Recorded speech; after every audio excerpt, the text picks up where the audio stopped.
I have stood a great many posts in my years at the palace, and I have learned that the loudest men are always the ones most certain the world will bend for them.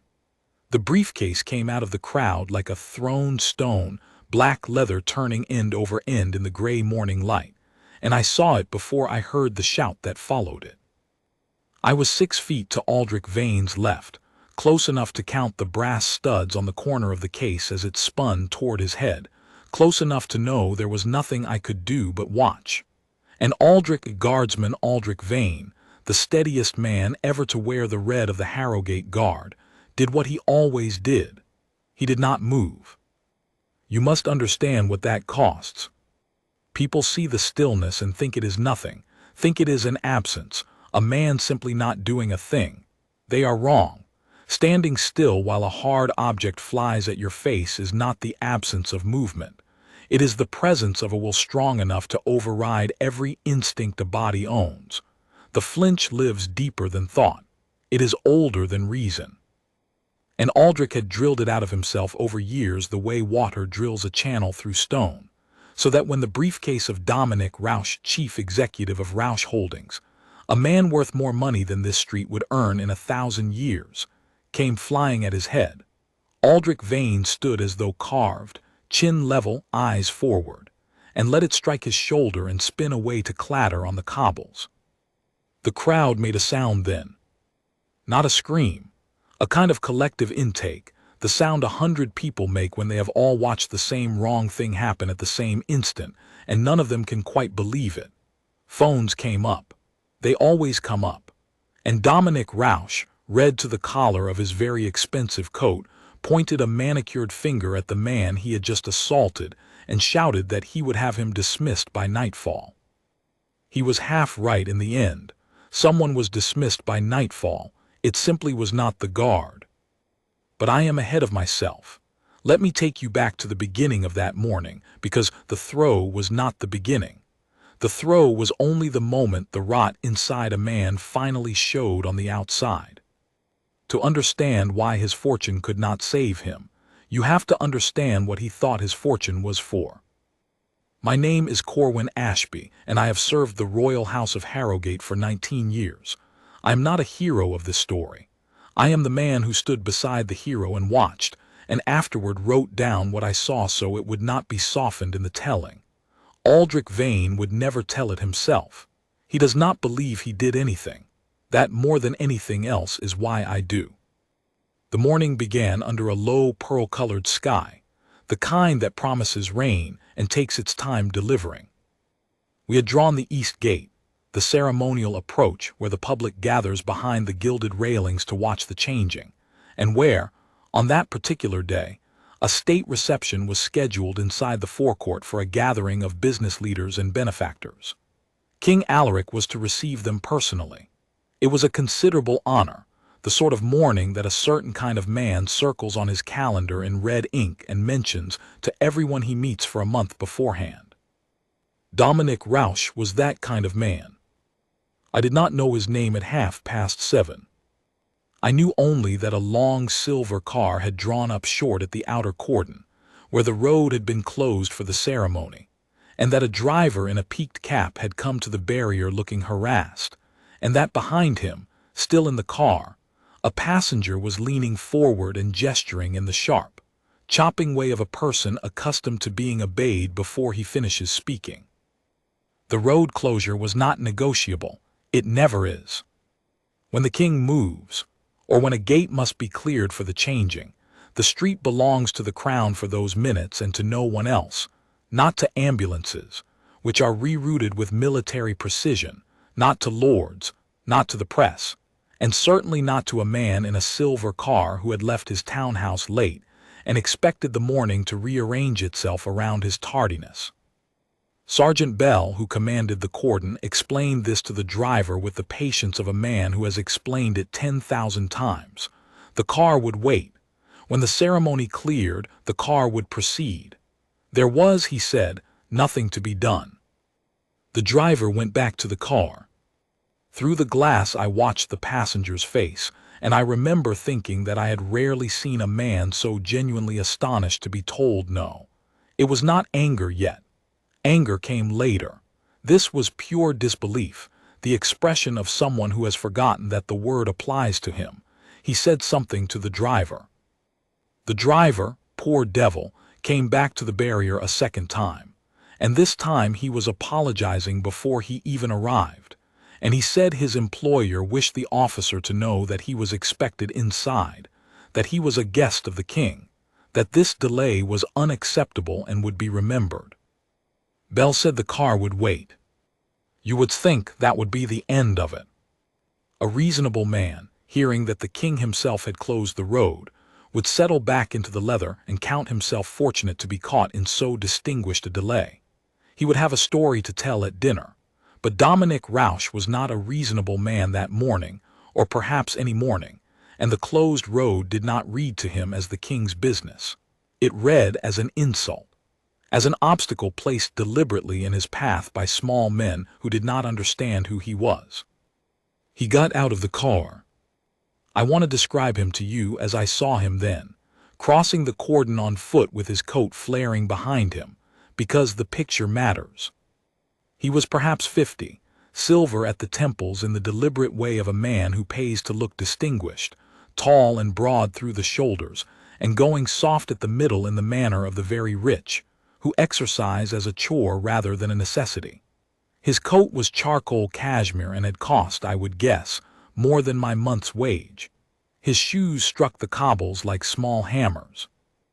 And in his right hand he carried a black leather briefcase with brass corners, gripped hard, swinging as he walked, and I did not yet know that the briefcase would become the center of everything.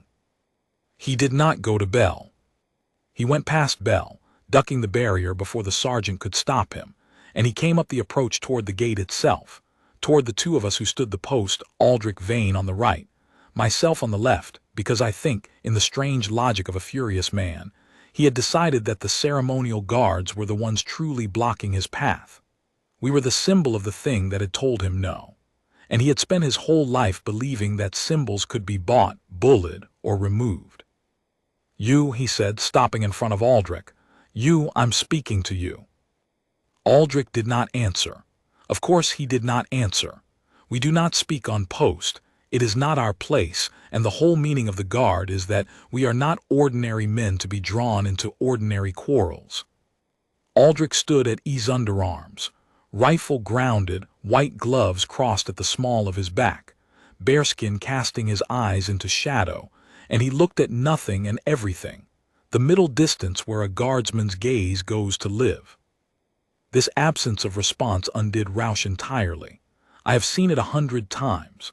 The powerful man is armed for a fight. He has his voice, his money, his lawyers, his certainty, and he comes swinging all of it at a target that simply is not there. The guard does not fight back because the guard does not fight. The stillness swallows the blow and gives nothing to push against, and the powerful man, finding no purchase, loses his footing entirely and falls into rage. Do you know who I am? Rausch said, and his voice climbed. I built half the towers you can see from this gate. I employ 9,000 people. The king invited me, and I am standing here in the street like a beggar because some jumped-up sergeant with a barrier can't organize a road. Move. Open this gate. I don't have time for your little parade. Behind the railings, the crowd had gone quiet the way crowds do when the entertainment turns real. Phones were up. A woman near the front had her hand over her mouth, and Aldric Vane looked at the middle distance and said nothing, and the nothing enraged Dominic Rausch more than any answer could have. He stepped closer, too close. Inside the space a guardsman is trained to defend, though we defend it with presence and not with hands unless a threat is real. I felt the whole post tighten. Sergeant Bell was coming up fast behind, and I could hear the murmur of the cordon officers moving to intercept. But for a long few seconds it was only Rausch and Aldric, the furious rich man and the silent guard, a foot of gray morning air between them. Say something, Rausch hissed. Say one word, I dare you. Do you have any idea what one word from me could do to your life? I could buy this whole regiment. I could have your commander on the phone in 10 seconds. You're nothing. You're a costume. You're a toy soldier they wind up for the tourists, and you will move out of my way." Aldric did not move. And that, I think, was the precise moment Dominic Rausch decided to make him move. I saw the decision arrive in his face. There is a look a man gets when reason has left him, and he has resolved to do a thing he cannot take back. The eyes narrow, the jaw sets, the color goes high, and I saw it land on Rausch, and I opened my mouth to call a warning, though what I would have said I do not know, because the thing was already happening. His arm came back. The briefcase swung up, and with the full strength of a big man's shoulder behind it, Dominic Rausch hurled his briefcase directly at the head of Guardsman Aldric Vane. It is a strange thing, how slow the important moments go.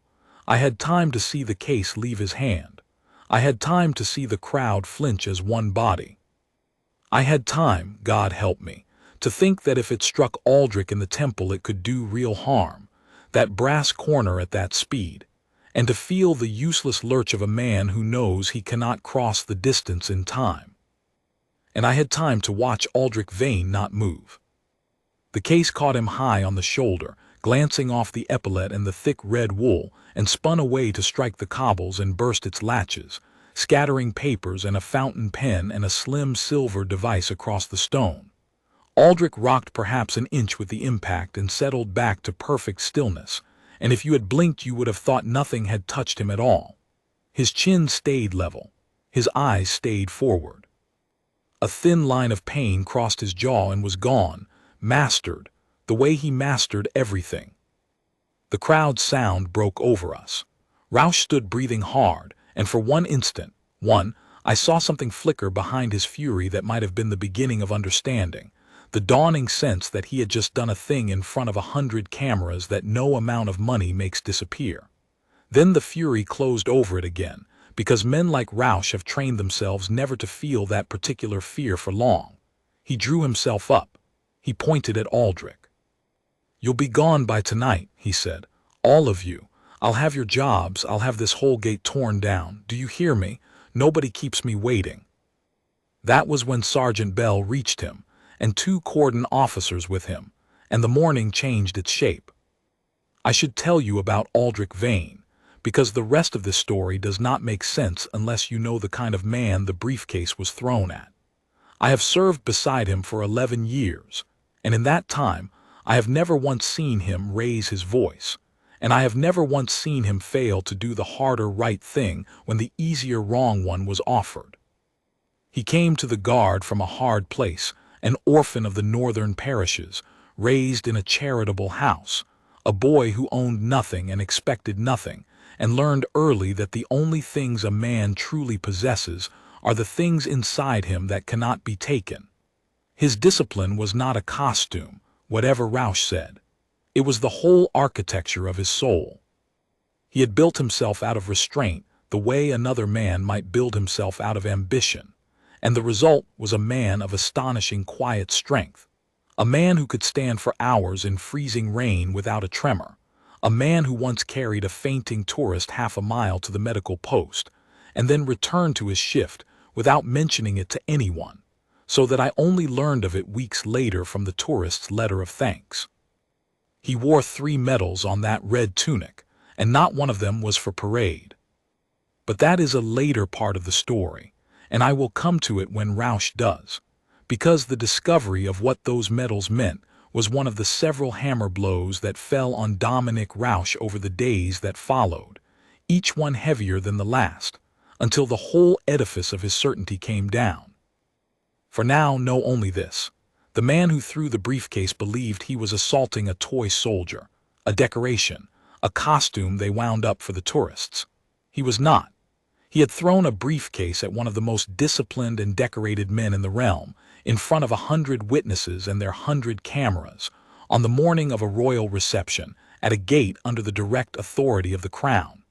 And he had done it because a road was closed and he was in a hurry. His fortune was very large. It was not large enough for that. Sergeant Bell is a broad man, and when he wants to be immovable he can make himself a wall, and he made himself a wall between Rausch and the gate. He did not shout. He did not touch him yet. You do not lay hands on a citizen until you must, even a citizen who has just committed an assault before 100 witnesses. He simply stood, close and solid, and told Rausch in a low, even voice that he was now to step back beyond the cordon and wait, and that officers would speak with him presently about what had occurred. "What occurred?" Rausch said and laughed, an ugly, disbelieving bark. "What occurred is that your ornament there was in my way and I am late for the king. Pick up my case. Someone pick up my case. And get me through this gate." "Sir," Bell said, "you threw an object at a member of the household guard. That is an assault. You need to step back now." "Assault?" Rausch's eyes went to the scattered contents of his briefcase on the cobbles, the silver device lying face up in a spatter of morning damp, and something crossed his face when he saw it, a flick of alarm sharper than his anger, gone before I could read it, though I would think about it later. "I'll tell you what assault is. Assault is 9,000 jobs that depend on my signature, and every one of them at risk because a costumed doorman couldn't step aside. Do you know what I could do to this city? Do you have the faintest idea?" "I know you threw a briefcase at a guardsman," Bell said. "The rest we'll sort out over there." "Step back, sir. Last time I asked nicely." I have watched a great many men meet the flat, patient authority of a household sergeant, and I have watched most of them fold, because there is something in that voice that reaches even the arrogant, a reminder, buried in the calm, of consequences that money has never had to think about. For a moment I believed Rausch would fold. His gaze went past Bell to the gate, to the forecourt beyond it where, even now, the guests he so envied were being received by the king, men and women in fine coats crossing the cobbles toward the great door, while he stood out here in the street being told to step back like a truant. And I watched the envy and the fury curdle into something colder, and I understood that Dominic Rausch would not fold, because folding was the one thing his entire life had been arranged to make impossible. "You'll regret this," he said quietly, not shouting now. Quiet was worse. "Every one of you. I have the private numbers of 3 men who could end your careers before lunch. I am going to make this the most expensive morning of your small lives."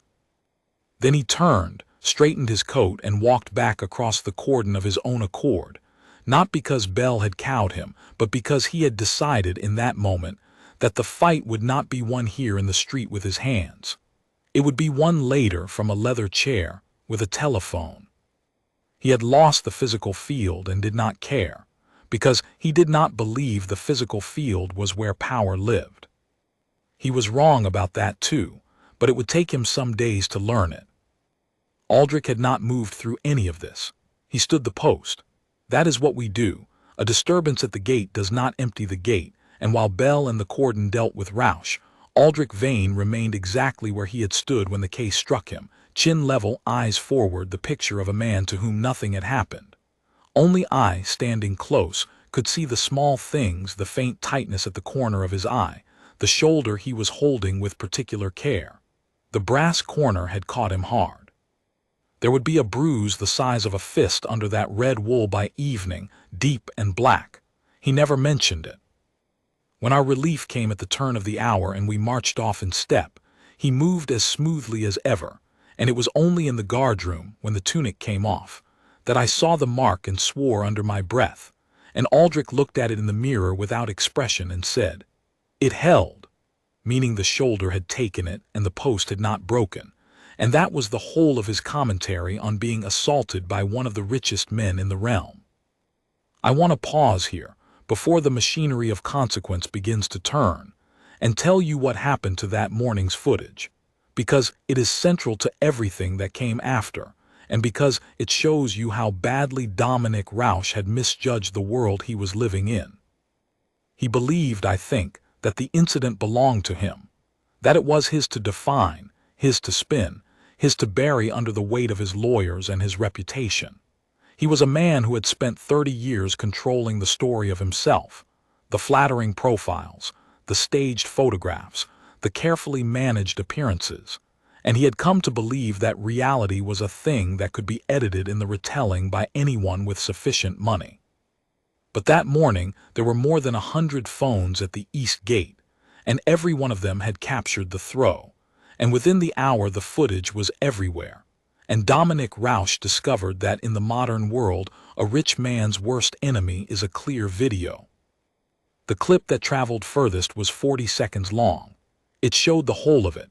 The shouting, the finger in the guardsman's face, the words "toy soldier" caught clearly by a phone near the front, and then the throw, the case spinning through the air, the brass corner catching the light, the impact, and the guard not moving.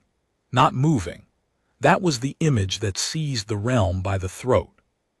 100,000 people, then 1,000,000, then more than anyone could count, watched a furious man in an expensive coat hurl a briefcase at a young guardsman's head, and watched the young guardsman stand as though the wind had merely shifted, chin level, eyes forward, mastering the pain, holding the post. And every one of those people understood without a word of explanation exactly what they were seeing.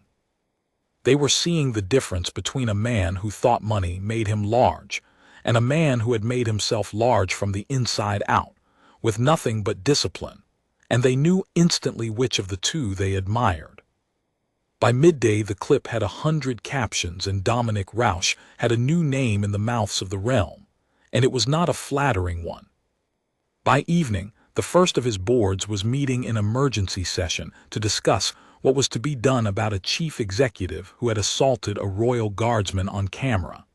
And Dominic Rausch, in his leather chair on his telephone, was still convinced that a few well-placed calls would make all of it go away.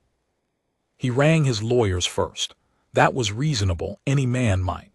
But it is what he asked them to do that revealed the shape of him. He did not ask them how to make amends. He did not ask them whether an apology, sincere and public, might close the matter before it grew. He asked them how quickly the guardsman could be made to disappear, dismissed, discredited, brought into silence. He asked whether the regiment could be pressured, whether a donation to the right fund might be understood as a gesture, whether the footage could be suppressed under some claim of privacy or security. He treated the assault he had committed as a public relations problem to be managed, and the man he had assaulted as an obstacle to be removed, and in doing so he made every one of the mistakes that would, in the days to come, cost him everything.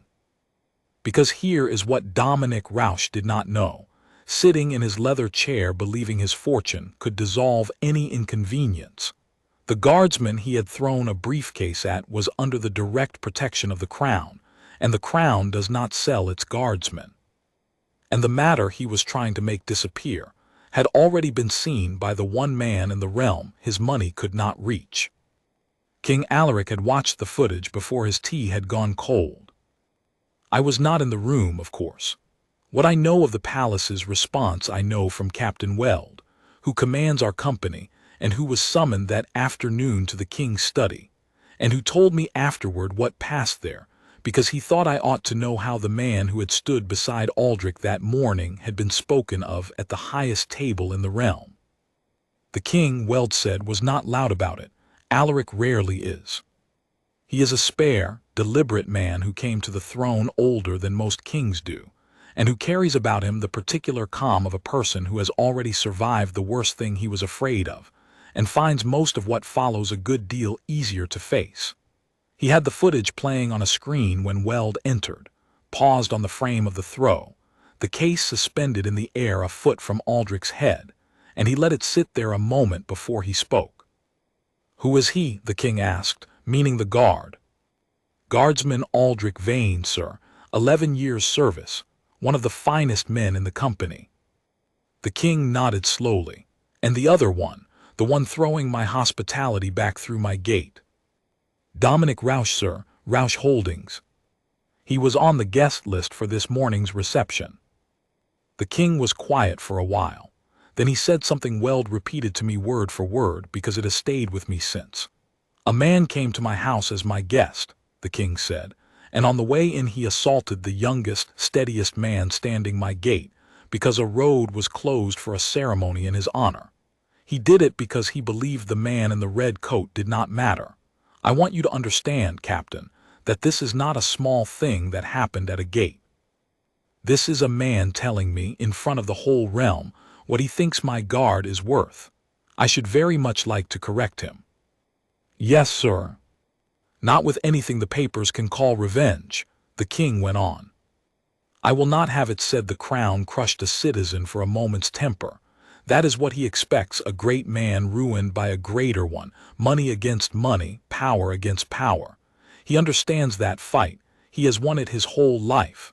We are not going to give it to him. We are going to give him something he has never once encountered. The king turned from the screen.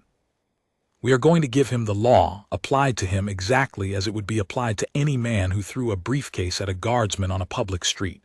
No more, no less. No favors up, no favors down. He is going to discover that the machinery of justice, when it declines to be bought, is the most immovable thing in the world, more immovable even than my guard's shoulder. See that it turns. See that it turns cleanly and lawfully, and that not one thumb is put on the scale in either direction. Do you understand me? Weld said he did. And Captain, the king added, the Guardsman Vane, is he hurt? Bruised, sir. He held the post the full hour, said nothing until relief. Something moved in the king's face then, Weld told me, not softness exactly. The king is not a soft man, but a kind of recognition. One disciplined man acknowledging another across the distance of their stations. Of course he did, the king said. Of course he did. See that he is looked at by a physician, and see that he knows quietly. I don't want it made a fuss of. He'd hate that his king saw what he did this morning and will not forget it. That was the whole of the audience. But you can see already, I hope, how badly the ground had shifted beneath Dominic Rausch's feet without his knowing it. While he sat in his leather chair calling lawyers, believing the matter was a nuisance to be managed by money, the king of the realm had already decided the exact shape of his undoing. And the cruelest, most perfect part of it was that the king had chosen to undo him not with power but with fairness. Rausch had spent his life learning to win the fight where the strong crush the weak. He was about to be handed, instead, the one fight he had never had to have.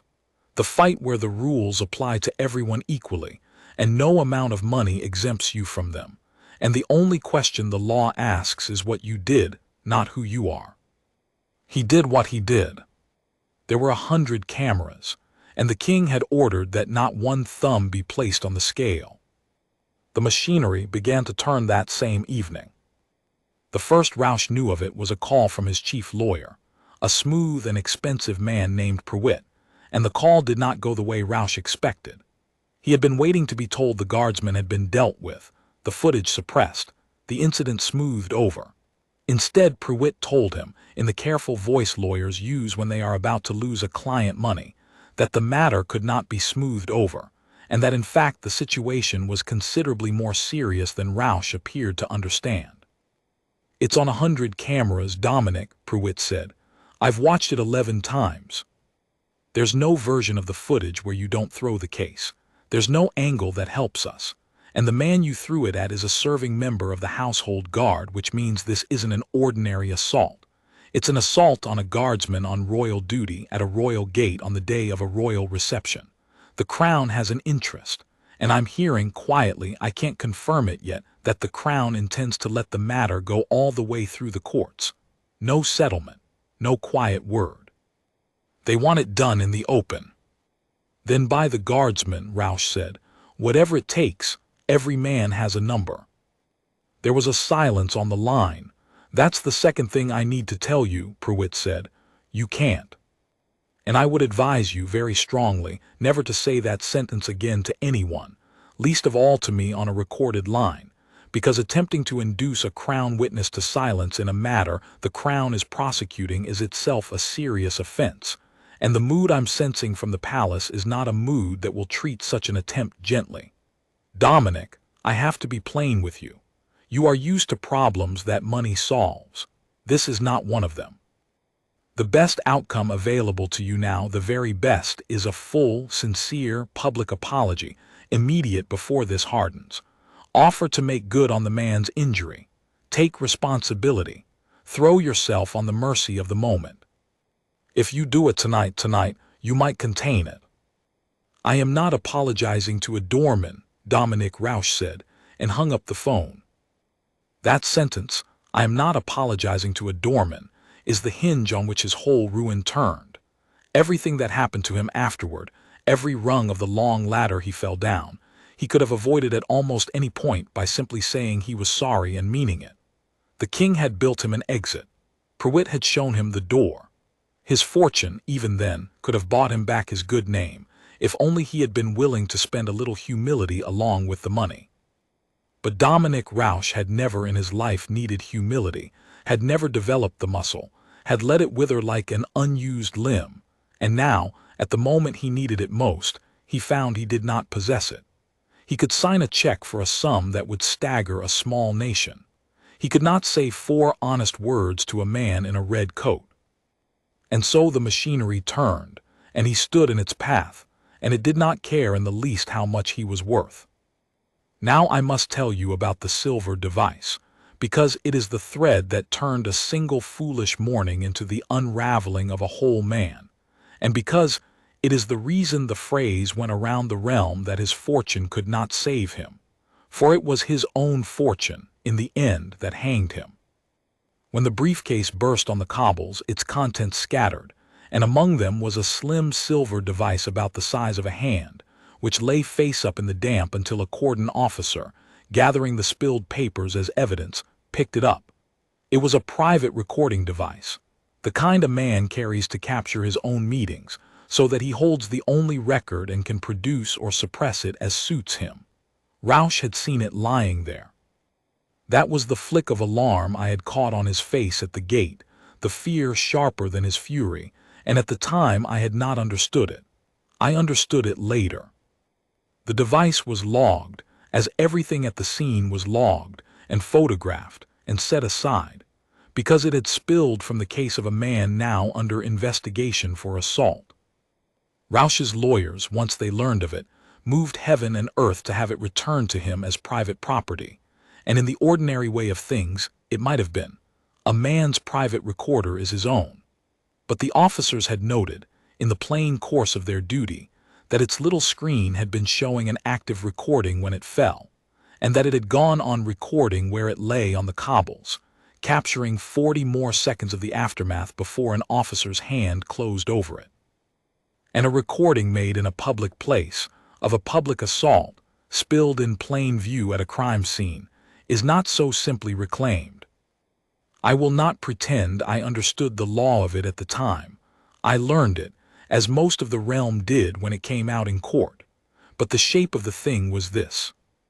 Dominic Rausch had a habit, a compulsion, his own former staff would later say, of recording everything around him, meetings and calls and conversations, hoarding them as leverage, as insurance, as ammunition.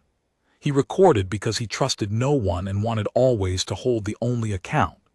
And on the morning he threw the briefcase, the device had been running in his case, as it apparently ran most days, and it had been running for some time before he ever reached the gate.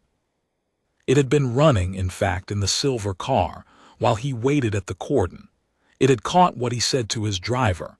It had caught the calls he made from the back seat while he fumed at the barrier. And it had caught him, in his own voice, in the minutes before he crossed the cordon on foot, saying things a man says only when he believes no one but himself will ever hear them. What those things were, I will come to, because they were the hammer that fell hardest. For now, understand the terrible symmetry of it. The machine Dominic Rausch used to control the truth about himself had, on the one morning it mattered, recorded the truth about himself and delivered it, neat and time-stamped and undeniable, into the hands of the very people he was trying to deceive. His fortune had bought that device. His paranoia had kept it running. And it damned him more completely than any witness ever could, because a witness can be doubted, discredited, bought, but a man's own voice, in his own words, when he thought he was alone, cannot be argued with at all. But that reckoning was days away still, and in the meantime Dominic Rausch had his false dawn, the stretch of days when it seemed, to him and to the watching realm, that perhaps his fortune would save him after all. His people went to work.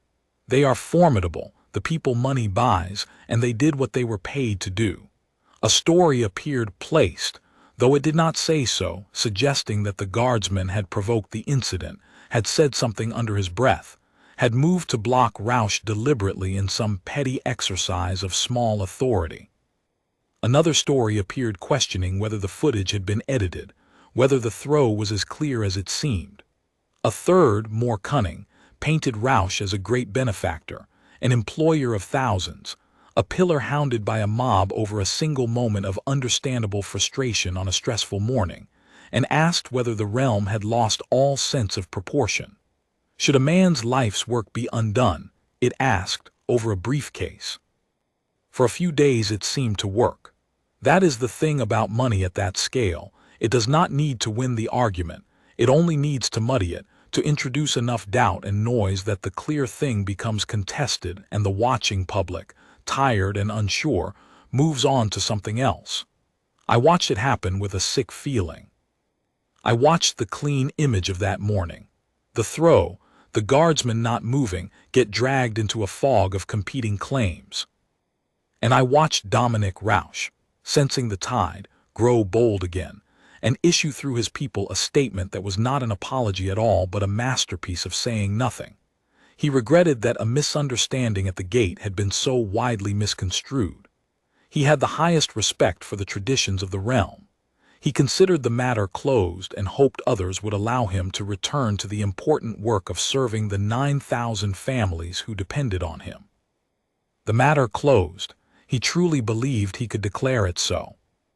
And here is the part that I think about most of the whole affair.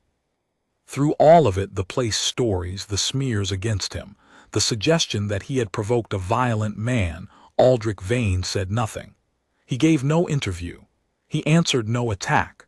When a story appeared claiming he had muttered an insult that started it all, he did not rush to deny it. He simply went on standing his post, morning after morning in the same red coat at the same gate, with the bruise blackening and then fading under the wool, and he let the lie be a lie and trusted that the truth, being true, would keep. His stillness at the gate that morning had been a physical discipline. His stillness now was a moral one, and it was, if anything, the harder of the two.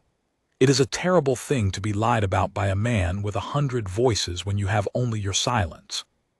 Aldric bore it the way he bore the briefcase, without moving, without complaint, holding the post. I asked him once in the guardroom during that bad stretch whether it troubled him, the things they were saying. He was polishing his boots and he did not look up, and he said, "A man who throws a case at your head and then pays other men to say you deserved it, that man is telling you exactly who he is. I don't need to answer him. He's answering himself louder every day." And he went back to his boots. There is a thing I have not yet told you, which happened during that bad stretch of days, and which I think of whenever I hear a man say that everyone has a price. It happened because Dominic Rausch, having failed to make the matter disappear from a distance, decided to try what had never failed him before. He decided to buy the man directly. He did not come himself. Men like Rausch do not come themselves, they send. What he sent was a courteous, well-dressed emissary, not a lawyer, that would have been too crude, but a man who described himself as a private representative, who found out where Aldric's off-duty quarters were, and waited near them one evening and fell into step beside him as he walked home, and made his offer in the mild, reasonable voice such men are trained to use. I know the whole of it because Aldric told me afterward, not to boast, but because he thought I ought to know the shape of what we were up against. The offer was extraordinary. It was a sum of money that would have changed Aldric's life entirely, that would have bought him a house, a comfortable life, freedom from ever standing in the freezing rain again. All that was required in exchange, the representative explained, was that Aldric make a brief public statement, that the morning had been a misunderstanding, that words had been exchanged on both sides, that he bore Mr. Rausch no ill will and considered the matter regrettable but closed, and this was the heart of it, that he would decline to give evidence, citing a wish to move past an unfortunate incident. Nothing false, the man said smoothly, merely generous. Merely a way for two men to put a bad morning behind them, with Mr. Rausch's gratitude taking a very tangible form. Aldric let the man finish. He is unfailingly courteous. He let him say the whole of it. Then he stopped walking and turned to face him and said, "And I have this word for word, because Aldric repeated it to me exactly, and it is the finest thing I have ever heard him say. You have come to buy my silence about a thing that was done in front of 100 people. But the 100 people are not for sale, and the cameras are not for sale, and the truth of what happened is not mine to sell even if I wish to, because it does not belong to me. It happened at the king's gate. It belongs to the king and to the law and to every man who saw it. Your master could give me every coin he owns, and he would not be buying my silence. He would only be buying one more proof of exactly the thing everyone already suspects about him, that he believes there is nothing in the world a man cannot be paid to betray. Tell him he is wrong. Tell him there is at least one man at his gate who cannot. And tell him that if he had spent, on being a decent man, 1/100th of what he has spent trying to escape being seen as an indecent one, he would not need to send you to me in the dark." The representative, Aldric said, went away without another word. And that attempt, too, found its way into the record, because an approach of that kind, made to a witness the Crown intends to call, is not a private matter but a serious thing in itself, and Aldric reported it as he was bound to. It became one more stone in the wall building against Dominic Rausch, one more instance of a man who could not stop believing that the world and everyone in it was for sale, adding to the case that would bury him. He had tried to buy his way out of the consequences of his contempt, and in the trying had only demonstrated the contempt again, more damningly than before. That, I think, is the deepest truth of the whole affair, and the reason it seized the realm as it did. Dominic Rausch was not undone by bad luck.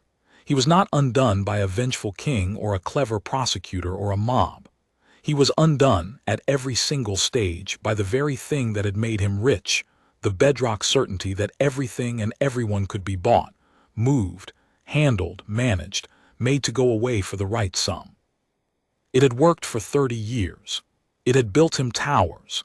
And then one gray morning it met a man in a red coat who could not be bought, standing at a gate that could not be moved, under a crown that would not be handled, in front of cameras that could not be made to go away, and the certainty that had built everything shattered against them all, and took the whole edifice down with it. It was the metals that first cracked the false dawn, but I wanted you to know about the man in the dark first, because it shows you that Aldric would have stood exactly as he stood even if the metals had never come to light, even if the world had gone on believing the lie. He did not hold because it was rewarded. He held because holding was what he was. The reward, when it came, was almost beside the point. Someone, not Aldric, he would never, pulled the record of what those 3 medals on his tunic were for, and the record was public. And it did not agree with the story that he was a jumped-up doorman drunk on petty authority. The medals were for 3 separate occasions on which Guardsman Aldric Vane had, at genuine risk to himself, done exactly the opposite of what a man drunk on authority does. One was for the night a fire took a lodging house 2 streets from his off-duty quarters, when he had gone in 3 times before the engines came, and carried out 3 people who would otherwise have died, and taken burns across his forearms that he wore still. One was for the flood year, when he had spent 40 hours in freezing water helping to evacuate a district, while men half his age gave out around him. And one, the one that undid the doorman story entirely, was the Cross of Valour, the realm's highest award for courage, which is not given lightly, and had been given to him for an act during his earlier service in the field that the citation described only in the spare, understated language such citations use, but which anyone who read it understood to mean that Aldric Vane had once, deliberately, put his own body between mortal danger and people who could not protect themselves, and had done it knowing the likely cost, and had survived by fortune more than design. This was the toy soldier. This was the costume they wound up for the tourists. This was the man Dominic Rausch had thrown a briefcase at because a road was closed. When that record went around the realm, the fog Rausch's money had bought began to burn off. You cannot easily maintain that a man is a petty little doorman who provoked his own assault when the realm can read, in plain public record, that he holds the Cross of Valour for putting his body between danger and the helpless. The contrast was too stark, too clean, too exactly the shape of the thing everyone had felt when they first saw the throw. Here was a man who had spent his life making himself smaller so that others could be safe, and here was a man who had spent his life making himself larger so that others would serve him. And the realm knew which was which, and the borrowed doubt fell away, and the tide turned back. But the tide turning was not the end of Dominic Rausch. It was only the moment the ground stopped being kind to him. What finished him was still coming, and it came from inside his own briefcase, in his own voice.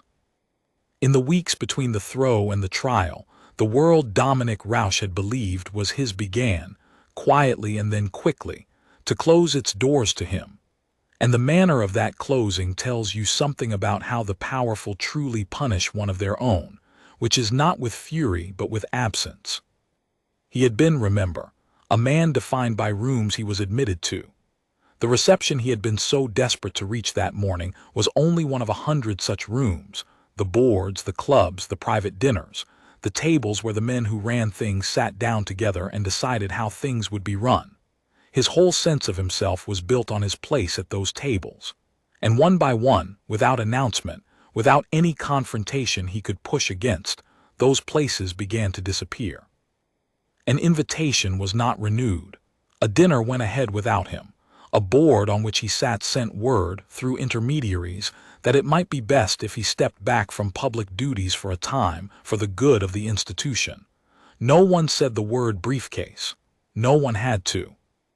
Everyone had seen the footage, and everyone had watched the fog of his money fail to hide it, and the men at the tables, who understand better than anyone that reputation is the true currency, and that a man who has publicly become a symbol of contempt is a liability no fortune offsets, did what such men do. They let him fall by declining to catch him. I heard from a footman who had served at the reception that morning what had happened inside the forecourt while Rausch stood raging at the gate. The king had received his guests with perfect grace, and the reception had gone forward, and it had gone forward entirely without reference to the man shouting in the street, which was, in its way, the most complete answer of all. The realm's business had proceeded. The king had been served. The thing Rausch had believed was the center of the morning, his 8 seconds beside the throne, had turned out to be so unimportant that the morning did not even pause when he failed to reach it. He had thrown a briefcase to force his way to a photograph that no one, it turned out, would have noticed him missing. The footman told me one more thing, which I have kept. He said that later, when word of the incident reached the reception and the guests understood what had happened at the gate, there had been a silence among them, and then an older woman of some standing, the footman did not know her name, only that others deferred to her, had said quietly to those near her, "So that is who he really is." And that the sentence had gone around the room, guest to guest, in murmurs, and that by the end of the reception it had become the settled verdict of everyone present, and that Dominic Rausch's name, in that room and every room like it, had been quietly moved from the column of men one dined with to the column of men one did not. He never knew, I think, that his fall had been decided that morning, in a room he had thrown a briefcase trying to enter, by the very people whose good opinion was the only fortune that had ever really mattered. And while his world contracted, the guardsman's world did the opposite, though Aldric wanted none of it. Outside the east gate in those weeks, people began to leave things, small tokens, a few flowers laid against the railing, notes tucked into the ironwork, once a child's drawing of a red-coated figure standing very straight. They came not to make a fuss, most of them, but simply because the sight of a man who could not be bought had stirred something in a realm that had grown weary of the sense that everything could be. Aldric never acknowledged the tokens. He could not on post and would not have if he could. But I saw him one morning when the gate was quiet and the crowd thin, let his eyes rest for just a moment on a note that had come loose and drifted to the cobbles near his boot, a note in an unsteady hand that read only, "Thank you for not moving." And then his eyes went forward again to the middle distance, and he kept his gait.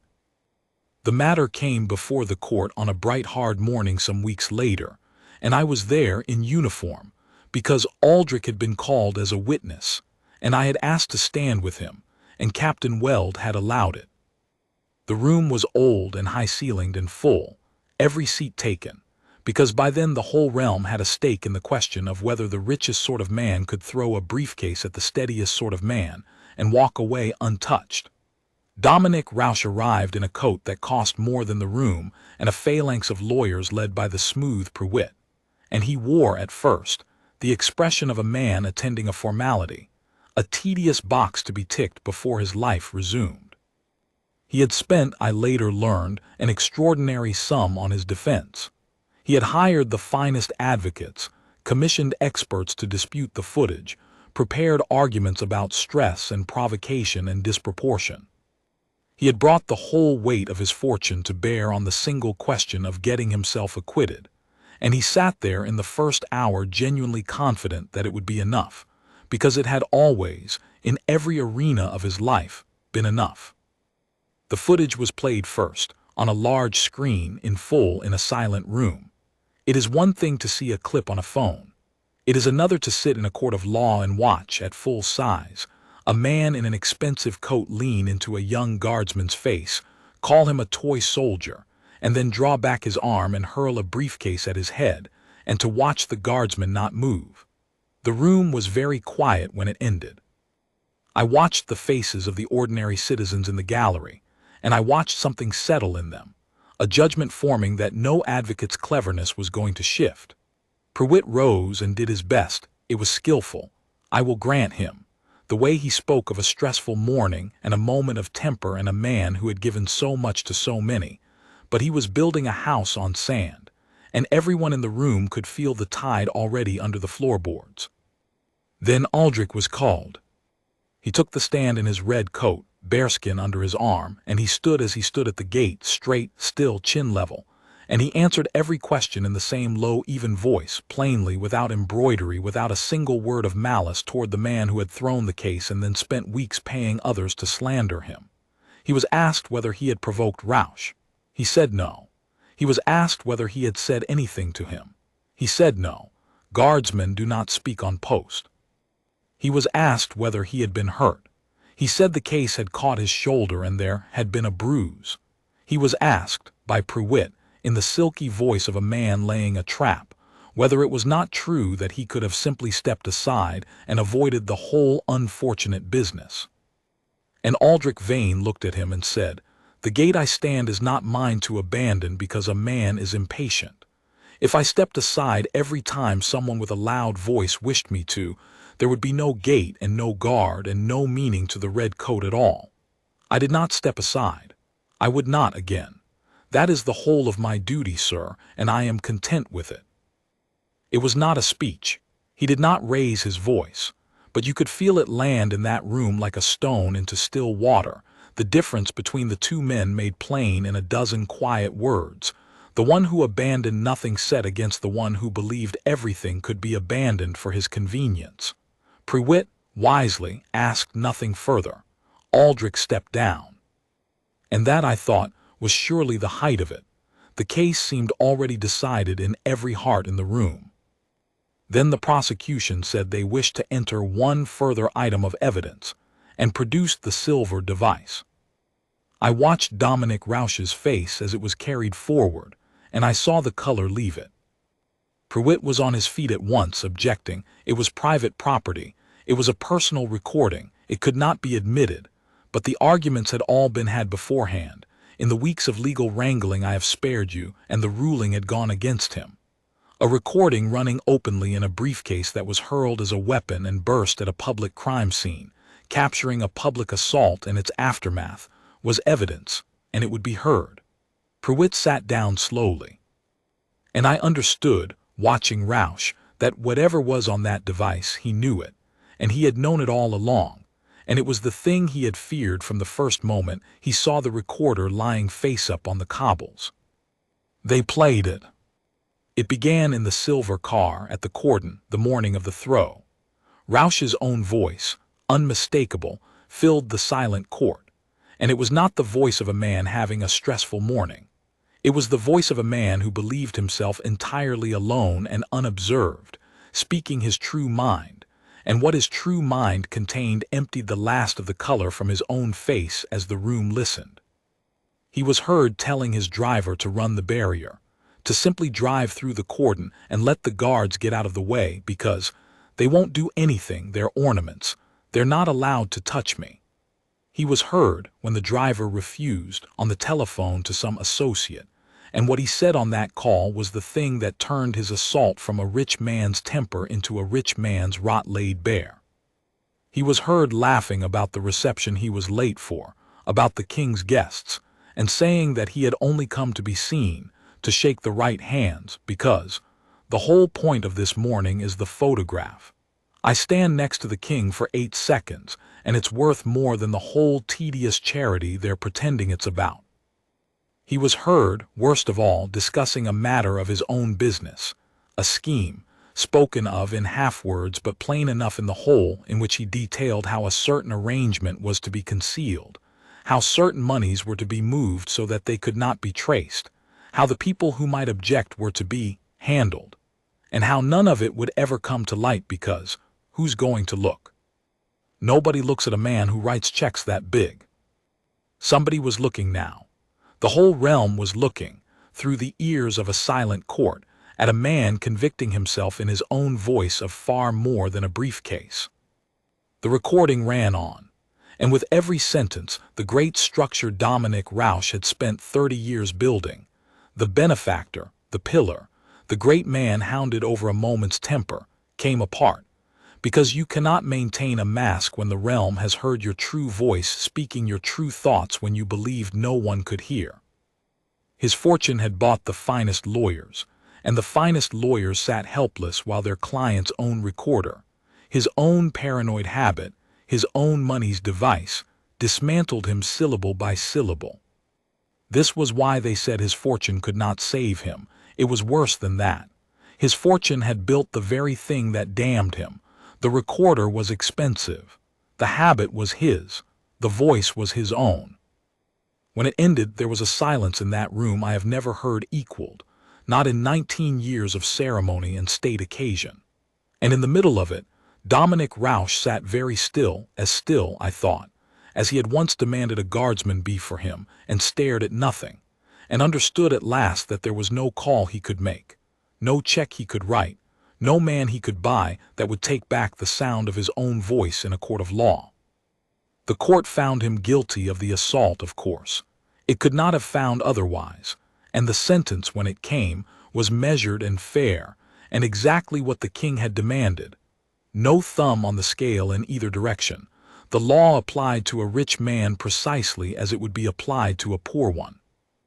He was fined heavily and bound over and required to make good the injury he had done, and had that been the whole of it he would still have had his fortune and his towers, and in time, some corner of his name to rebuild from.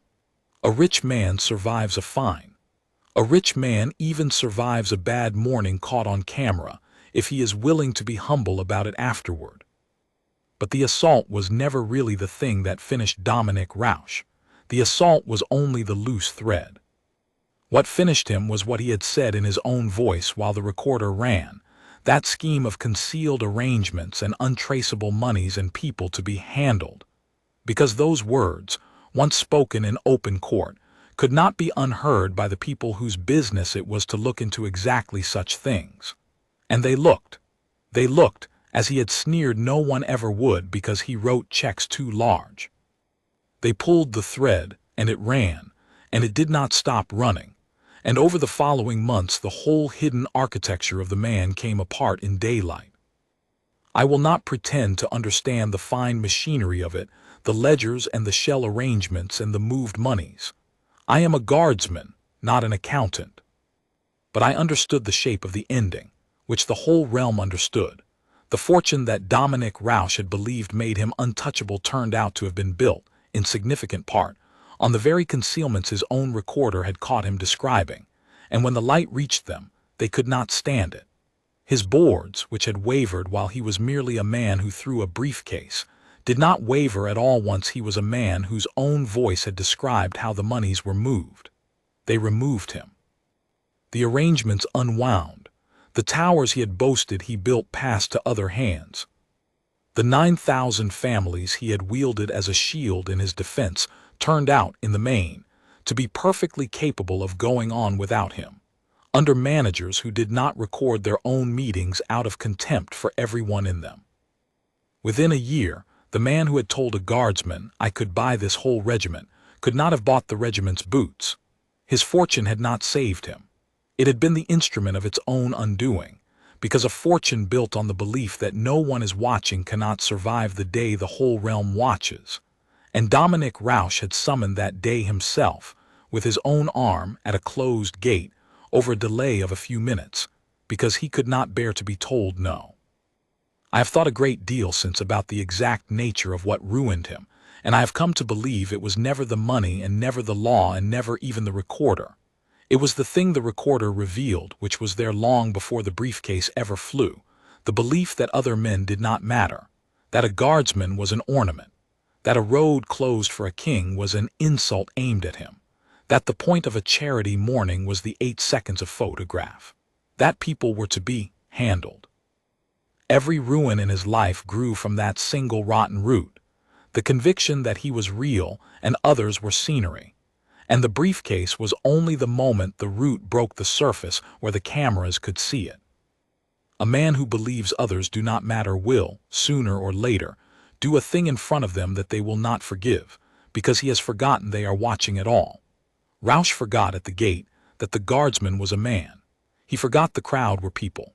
He forgot, most fatally, that his own recorder was listening. He forgot always and everywhere that anyone was real but himself, and in the end that forgetting cost him everything a lifetime of remembering only himself had built. Now let me tell you the other ending, the one that matters more, because a story that ends only with a bad man ruined is a small story, and this was not a small story. Aldric Vane went back to his post. That is the whole of it, and it is everything. The realm offered him a great deal in the weeks after the trial. There were interviews he could have given, honors he could have leaned into, a kind of fame available to him for the taking, the guardsman who did not move, the man with the Cross of Valour who bore the briefcase and then bore the slander in silence and was proven right. He wanted none of it. He gave no interviews. He accepted the king's private recognition, for there was a quiet recognition, a thing done inside the palace with no cameras, which I will describe in a moment. And beyond that he asked only to be allowed to go on doing the thing he had always done, which was to stand a gate in a red coat and keep it, because a man was needed to keep it, and he was that man. The king's recognition came on an ordinary afternoon without announcement. Aldric was taken from his duties and brought to the king's study, the same study where the king had watched the footage with cold tea beside him, and the king received him alone, no court, no ceremony, only the two of them and Captain Weld by the door. I had it from Weld, who does not embroider. The king looked at Aldric for a while, Weld said, the way he had looked at the paused footage taking his measure. Then he said, "A man threw a briefcase at your head, guardsman, on my step, and you did not move. And then that man paid 100 voices to say you had earned it, and you did not move against that either. Tell me why." And Aldric said, "The first, sir, because the post required stillness. The second, because the truth required patience. Neither required anything of me but to hold. Holding is what I am for." The king was quiet a moment. Then he said, "I have generals who could not have given me that answer.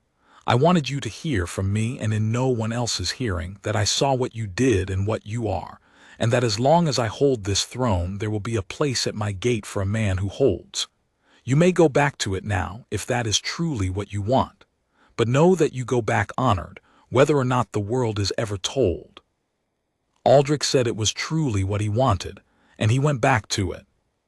I stood beside him again the very next morning, at the east gate, under a sky the same low pearl gray as the morning of the throw, and I will tell you honestly that nothing about him had changed.